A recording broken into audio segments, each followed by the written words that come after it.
ये हास्य के बड़े अच्छे कवि, उन्होंने हास्य में 4 पंक्तियां लिखी। उन्होंने लिखा कि सच रह रह कर बाहर आया, बोतल खुल जाने के बाद। सच रह रह कर बाहर आया, बोतल खुल जाने के बाद दीवानों ने जश्न मनाया। बोतल खुल जाने के बाद सारी रस्में धर्म कर्म सब इधर गए कुछ उधर गए, पंडित जी ने मुर्गा खाया बोतल खुल जाने के बाद। हास्य कहां से निकल सकता है भाई। आलोक पंडित हमारे बीच में हैं, आइए उनकी हास्य कविताओं का आनंद लेते हैं। जोरदार तालियां बजाकर आलोक जी। तो पिताजी ने कहा कि बेटा आज तुम फल का ठेला लगा लो। अच्छा दादा मंद बुद्धि। कहा कि हम कैसे फल बेचेंगे, हमने तो कभी ये धंधा किया नहीं। तो पिताजी ने कहा कि हम 2-3 बातें होती हैं धंधे की, वो बताए दे रहे हैं, ध्यान रखना, अपना फल का बिजनेस चला लेना, शाम को चूल्हा जल जाएगा। अच्छा आलमबाग चौराहे पे दादा ने ठेला लगा दिया। पिताजी ने इनको 3 बातें बताई। कहा देखो जब तुम्हारे फल के ठेले पर कोई आएगा तो यही कहेगा ये सेब क्या रेट है, ये केला क्या रेट है, तो आप अपना बता देना कि ये 20 रुपए किलो, ये 30 रुपए किलो। उसके बाद कहेगा कि ये अच्छे हैं कि खराब हैं, तो कह देना आधे अच्छे हैं आधे खराब हैं। अच्छा उसके बाद कहेगा ले जाएंगे नहीं ले जाएंगे, तो कह देना आप नहीं ले जाओगे कोई और ले जाएगा। दादा ने ठेला लगा दिया और जेठ बैसाख का मई जून का महीना था। एक आदमी गर्मी में परेशान उधर से आ रहा था। उसने पूछा दादा से आके कि भैया ये दरोगा खेड़ा कहाँ पे है? इन्होंने कहा 20 रुपया किलो। उसने फिर पूछा भाई भैया ये दरोगा खेड़ा कितनी दूर कहाँ पे है, कितनी दूर? इन्होंने कहा 20 रुपया किलो। अब वो गर्मी में परेशान था, उसको गुस्सा गया। उसने पूछा कि तुम्हारा दिमाग ठीक है कि खराब है? कहीं आधा ठीक है आधा खराब है। उसके बाद उसको और गुस्सा आ गया। उसने कहा अभी 2 थप्पड़ मारूंगा थाने ले चलूंगा। दादा बोले आप नहीं ले जाओगे कोई और ले जाएगा। ये दीदी हमको गजरहा बता रही थी। अच्छा गजरहा, ये हम एक बार गए एक इलेक्ट्रिक की दुकान पे दादा, तो हमने उससे दुकानदार से पूछा कि ये भैया ये फ्रिज कितने का दिया? तो उसने हमको देखा नीचे से ऊपर तक और कहा कि गंजरहा हो कहा। अच्छा हमने अपने कपड़ों को देखा तो हमने सोचा शायद कपड़ों से इसने हमको पहचाना। तो हम दूसरे दिन गए कोट पैंट पहन के बढ़िया। तो हमने पूछा दूसरे दिन कि भाई साहब ये फ्रिज कितने का है? उसने कहा का गंजरहा हो कहा। अच्छा तीसरे दिन हम फिर परेशान हो गए कि हमको पैसा हाँ। तो हम फिर तीसरे दिन गए, हमने टाई वाई भी लगाई, बेल्ट भी लगाई, सब बिल्कुल विद मेंटेन होके गए। और उससे पूछा कि भैया ये फ्रिज कितने का है? उसने कहा का गंजरहा हो कहा। अब हमने उससे पूछा दादा, हमने कहा कि यार हम ये 3 दिन से कपड़े बदल बदल के आ रहे हैं और तुम हमको कैसे पहचान लेते हो? कहीं जब आप ये वॉशिंग मशीन की तरफ हाथ उठाते हो पूछते हो फ्रिज कितने का है, हम जान जाते हैं कि तुम गंजरहा। अच्छा उसके अब दादा ये जब सर हमको गंजरहा करने लगे हमको बड़ी दिक्कत हुई। हम चले गए, हमको नहीं पसंद आया। हम चले गए मंदिर में पंडित जी के पास। हमने कहा कि पंडित जी देखिए हमको सब गंजरहा कहते हैं, हमको अच्छा नहीं लगता, हमारा एक अच्छा सा नाम रख दीजिए और दक्षिणा ले लीजिए। तो उन्होंने हमारा नाम रख दिया छेंदीलाल। अच्छा अब ये बताओ गंजरहा के बाद छेंदीलाल, हम और परेशान हो गए। हम चले गए मस्जिद में उनके मौलवी साहब के पास। तो हमने कहा मौलवी साहब ये देखिए ये स्थिति है और आप हमारा एक अच्छा सा नाम रख दीजिए, हम इस्लाम धर्म कबूल कर लेंगे। तो उन्होंने कहा जाओ आज से तुम्हारा नाम है सुराख अली। अच्छा अब बताइए सुराख अली। उसके बाद हम चले गए गुरुद्वारे में ग्रंथी साहब के पास। हमने कहा कि वहाँ चले गए उसमें चर्च में पोप के पास। तो हमने कहा पोप साहब हमारा एक अच्छा सा नाम रख दीजिए, देखिए हिंदू धर्म और मुसलमान धर्म में हमारे कैसे कैसे नाम रख दिए। तो उन्होंने हमारा नाम रख दिया मिस्टर होल। अच्छा उसके बाद वहाँ भी ये दिक्कत जब हुई तो हम चले गए मस्जिद में मौलवी के पास, वो सरदार जी के यहाँ गुरुद्वारे में। तो उन्होंने हमारा नाम रख दिया गड्ढा सिंह। तो हमने कहा गंजरहा ठीक है। अच्छा अब देखिए मित्रों अभी सब प्यार मोहब्बत की बातें भैया कर रहा था और प्यार मोहब्बत ये कह रहा था वो चली गई वो फलाना हो गया। अच्छा 2 लाइन में देखिए प्यार करें तो रोना नहीं चाहिए, कुछ करके दिखाना चाहिए कि इश्क करो दादा, इश्क करो तो हिम्मत राखो, प्यार करो तो हिम्मत राखो और राखो कुछ बलबूता, और या तो उनका लई भागो या खाओ धड़ाधड़ जूता।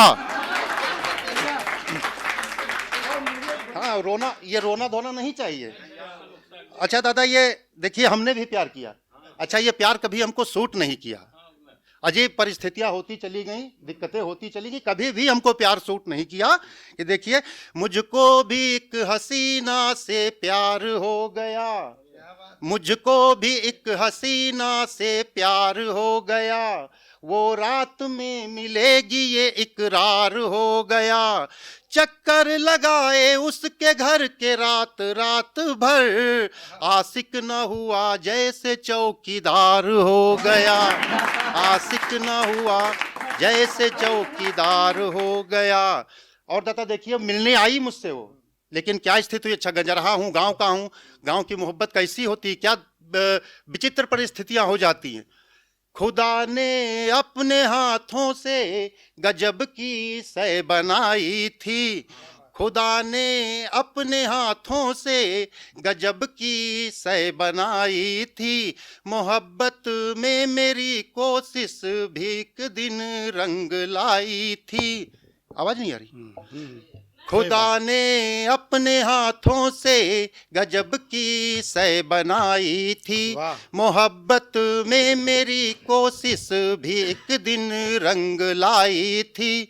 लबों से लब जो टकराए तो चक्कर आ गया मुझको, कि मुझसे मिलने वो कमबख्त बीड़ी पी के आई थी। तो ये राजनीति दादा, हमारे बुजुर्ग वोट डालते चले आए, उसके बाद हम भी मतदाता बने, हमारा भी मतदाता कार्ड बना, हम भी वोट डालने लगे। लंबी लंबी लाइन में खड़े होके, कभी कभी वो पुलिस वाले लाइन में डंडा भी मार देते हैं, धूप हो, बदली हो, बरसात हो, हर चीज में वोट डालने के लिए लाइन में खड़े रहते हैं। अच्छा दादा, जब विचार करते हैं कि इस वोट के बदले में हमको मिला क्या, तो देखिए कि वो समझदार हैं और हम लल्लू हैं। नेता लोग वो समझदार हैं और हम लल्लू हैं, वो अक्लमंद और हम हुड़ुक चुल्लू हैं, वो अक्लमंद और हम हुड़ुक चुल्लू हैं। हम हमेशा उन्हें वोट देते रहे, पहले भी उल्लू थे आज भी उल्लू है, पहले भी उल्लू थे आज भी उल्लू हैं। अच्छा, मुलायम सिंह जी की एक परेशानी देखिए। मुलायम सिंह जी ने बहुत समझाया। आज जो समाजवादी पार्टी की स्थिति हो गई, साइकिल की जो दुर्दशा हो गई, उसके लिए मुलायम सिंह जी ने बहुत समझाया अखिलेश को कि मायावती से गठबंधन ना करो, हाथी से गठबंधन ना करो, लेकिन अखिलेश नहीं माने। अच्छा, आप 4 पंक्तियों में मुलायम सिंह की परेशानी देखिए। स्वागत है। कि पैजामा हुआ खुद उसे नाड़ा बना लिया, बहन जी को, पैजामा हुआ खुद उसे नाड़ा बना लिया, मेरे दल को उल्लुओं का अखाड़ा बना दिया, मेरे दल को उल्लुओं का अखाड़ा बना दिया। और सींची थी मैंने खून पसीने से साइकिल, हाथी बिठा के उसको कबाड़ा बना दिया, हाथी बिठा के उसको कबाड़ा बना दिया। अच्छा, ये दादा देखते हैं, एक बहुत पहले सूजी सूजी मजाक एक एफएम वालों के माध्यम से इस पे मोबाइल पे सूजी का एक वो सॉन्ग आई थी, कलर टोन, जिन लोगों ने सुनी होगी याद होगी। अच्छा दादा, सूजी का कोई विशेष गलत अर्थ नहीं होता है, सूजी का मतलब मैदा होता है, लेकिन एक शब्द को जब बार बार दोहराया जाता है तो वही उसके कई तमाम अर्थ निकल आते हैं। तो देखिए, गांव में एक लाला जी की दुकान है, एक लड़का उनसे सूजी के चक्कर में क्या होता है सुनिए, कि घर से निकसन तब का देखें लाला एक लड़का पीट रहे, और जो ईंट जमीनम गड़ी रहा है वो हमारे खातिर खींच रहे। तो हम कहा कि लाला का होगा, हम कहा कि लाला का होगा, काहे अत्ता गुस्साने हो, और अब तो यही का छोड़ देव का मारें देख ठाने हो। तो लाला बोले कि ना छोड़िब, लाला बोले कि ना छोड़िब ना मानिब कौने केर कही, और या तो दुनिया में हम रहीबा या फिर धरती पर यही रही। तो हम कहा कि आखिर कौन खता, हम कहा कि आखिर कौन खता, यू लड़ी कौना कई डारी से है, का कौन्यू चीज उधार लिहिस या फिर तुमका गरियाई से है। तो हम कहा कि यही का पकड़ हाथ, हम कहा कि यही का पकड़ हाथ, सीधे यही के घर कही आओ, जो हो शिकायत वह यही के अम्मा बप्पा से कही आओ। तो जब समझायन हम लाला का, तो लाला जी झुंझलाए गए, पूरे झगड़ा की जड़ हमका गुस्से में यहाँ बतलाए गए। हमसे बोले यही की हरकत, हमसे बोले यही की हरकत तो सबकी जानी बूझी है, और यह आवत जात रोज पूछती है लाला जी का सूजी है। युवावत जात रोज पूछत है, लाला जी का सूजी है। अच्छा दादा, एक बार हमको, ये हमारे बीच में तमाम कुंवारे लोग बैठे हैं जिनकी शादी नहीं हुई। अच्छा, शादी नहीं हुई, परेशानियां होती हैं अकेले आदमी के सामने, और तो हमने मोदी जी से बात की। अच्छा, मोदी जी से बात की तो हमने उनसे कहा कि ये कुंवारे लोग हैं, इनकी परेशानी है, इनके लिए कुछ करिए। तो हमने बात की और उन्होंने क्या आश्वासन दिया हमको, सुनिए कविता में कि मैंने पूछा, हे मोदी जी मुझको जरा बताओ, और बहुत कुंवारे घूम रहे हैं, इनका कुछ करवाओ। तो तन्हा और अकेले इनकी कटती नहीं है रातें, और नहीं बेचारे कभी समय से रोटी पानी पाते। तो देख के कन्याओं को केवल लबल लबर करते हैं, और कितने हैं मायूस बेचारे बड़ी सबर करते हैं। क्या बात। तो क्यों कुंवारों की अनदेखी करती है ये सरकार, और इनका भी भारत में आखिर कुछ तो है अधिकार। तो हे मोदी जी इन बेचारों पर भी कुछ उपकार कीजिए, और विधवा वृद्धा जैसी कोई पेंशन ही तैयार कीजिए। विधवा वृद्धा जैसी कोई पेंशन ही तैयार कीजिए। अच्छा, ताली नहीं बजा रहे हैं आप लोग। अच्छा, ये कहना भी नहीं चाहिए। वो बहुत लोग कहते हैं दादा, बहुत कवि कहते हैं कि आशीर्वाद दीजिए। अब बड़े कवियों को देख देख के हमने भी कहना शुरू कर दिया, आशीर्वाद दीजिए, आशीर्वाद दीजिए।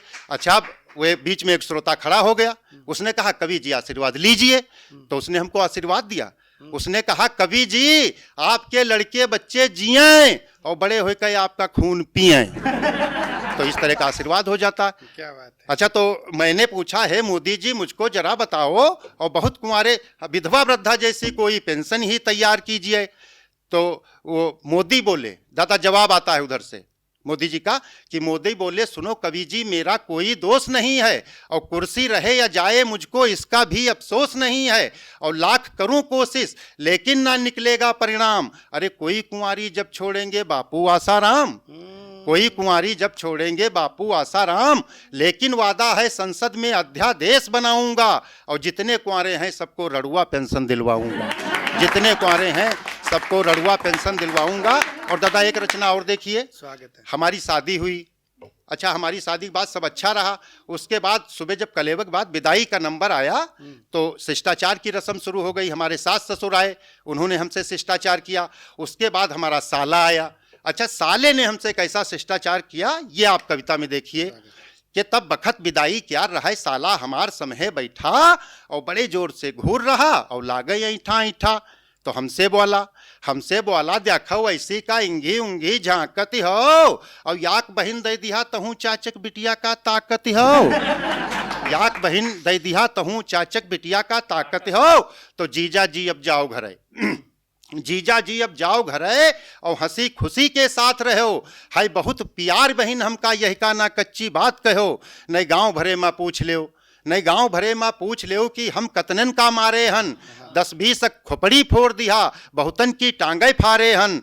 तो बुरी नजर से जो देखिस हम वही की आंख निकाल लिया, और 6 महीना पहले आंख उठाई गिरक जान से मार दिया। तो 6 महीना रहन जेल में यहाँ, 6 महीना रहन जेल में यहाँ, पर समय छूट के आए हन, और तुम रिश्तेदार हो गए हो, यही से तुमका समझाए हन। तो पहले जाए का अस्पताल में खटिया बुक करवायो, और वही के बाद में जीजा हमरी बहन का हाथ लगायो। वही के बाद में जीजा हमरी बहन का हाथ लगायो। तो हमका वो मनई ना लाग, हमका वो आदमी ना लागू लागे कोई कसाई। हम कहा कि जैसे तुम भाई, आज से हम हूं इनके भाई। हम कहा कि जैसे तुम भाई।